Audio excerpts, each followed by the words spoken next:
Yo guys, and welcome to this video. So in this video I'm going to be talking about the 3 things that I done to get to GC3. It was obviously just entry level GC3 that I got to. I did peak at like 1765, that was like the highest peak that I got.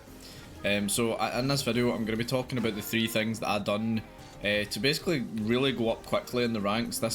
My rank progression happened really fast.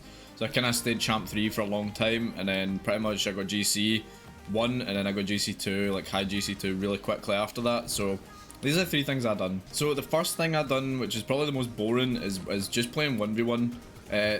In my opinion, if you listen to pros, you'll hear them say it all the time. 1v1 is probably one of the most important things for this game to actually improving, because it's, you know, it's true like self accountability. There's nothing, you can't really afford to make mistakes in 1v1. It gives you a good opportunity to stay controlled on the ball. So that was one of the things I done, was just really play a lot of 1v1. And honestly, as much as it's tilting, it's something that you're just gonna have to go through to play it. And you know what, it actually, if anything, it actually speeds up your rank, so you don't even have to play it for too long. Normally it speeds up your progression. Like you can get to the same point in other game modes, but you're not going to do it as quickly as you would in 1v1 basically. So 1v1, and you know, through time your consistency and overall ability will improve from ones, but that's why it's so handy. And yeah, I mean, I've peaked GC1 in 1v1, which isn't too high, but I normally do sit around champ 3, div 2 or div 3. But I've not really played it too much this season. I've not been able to get back to champ 3 yet. The second thing that I focused on to get GC3 was not getting angry. So I obviously I still do get a bit angry here and there, like, you know, especially when I'm in a tilt queue type thing. We've all went through it. One of the main things I done was one of my mates, I'll give him credit for this, was Fogel.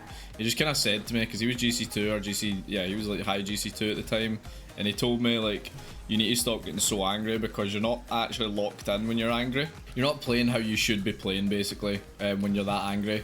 And that really stuck with me, at least for like a little while. I mean, I've kind of, because I've made it past that kind of stump, you know, GC, I finally got GC. I kind of, you know, I kind of forgot about that a little bit, so I need to probably introduce that again, and just make sure that it basically just make sure that you're fully locked in when you're playing. It's just a way to stay focused, and actually make sure that you're making the right decisions, because anger means that normally leads to you making irrational decisions, like just just turning on the ball for no reason, and then, like, if it goes wrong, then you're just giving away a goal, or you're leaving your teammate in a terrible spot. So not getting angry is super important. It just allows you to stay focused. So the last thing is playing faster. Now, there's many ways to play faster. The simplest one is probably just learning like the basic recoveries, but like absolutely perfecting them. So like wave dashes, just off the wall wave dashes to keep your speed. So just to be at GC3, you need to basically make sure, for the most part, there's obviously a time and place to play smart and a bit slower, but you need to make sure that you're constantly supersonic. That's the best way without using boost. So as you can see here, I'm supersonic and I'm not using any boost. I'm saving my boost, and then if I want, I can, you know, I mean, wall dashing's a little bit more advanced, but if you want, you can throw a couple of them in, keep your speed up. So these are a couple of ways to keep up your speed. And obviously the main one that, to be honest, although it's probably the most difficult out of all of them to get like really solid at consistently at, is the speed flip.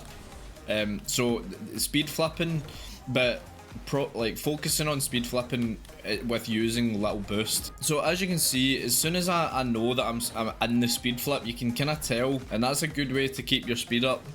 Speed flipping around the pitch is definitely worth it. And now it's not something that you absolutely have to do. It's just a really good way of either beating players to the ball or just keeping your speed up. You know, it's always handy to be able to do it. As you can see, I can speed flip to the path of the boost, and you know, I'm already back net or back post. So guys, that's how simple it really is. And to be honest, over the last little while, I've realized you don't actually need mechanics to get a high rank. Like, they can help if that's your playstyle. They can help, but genuinely a lot of entry-level SSLs and stuff like that aren't actually that mechanical. Like obviously they could probably do like a flip reset, you know, it's not like they can't do anything. It's just they're not as mechanical as what you would think. So yeah guys, I hope these tips helped you. So this is how I got to entry GC3 and obviously peaked kind of mid GC3. These are genuinely the things that I done over like it was a year ago now, just over a year ago. This is when I started implementing this stuff into my game and really focused on them. And this is when I got GC3. Like it took me a while. It does take a while. It's not gonna happen, you know, in a couple of nights. But yeah guys, I hope this helped, and please leave a like and sub to the channel. I'm trying to get to 1,000 subs by the end of the summer, so if you wouldn't mind leaving a sub to the channel, that would be great. So yeah, thank you very much guys for watching, and I'll catch you in the next one.